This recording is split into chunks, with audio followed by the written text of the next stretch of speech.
The howling started at midnight, long, mournful wails that echoed through my empty street.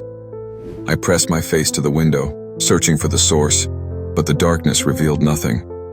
The cries grew closer, desperate, until they seemed to circle my house. Then, silence. My heart pounded as I crept to the front door. On the porch lay a leash, frayed, muddy, and snapped clean in two. No paw prints, no sign of any creature, just the leash, and a set of deep, clawed gouges running down my door. From the shadows, I heard panting. Something was waiting, eager for me to step outside.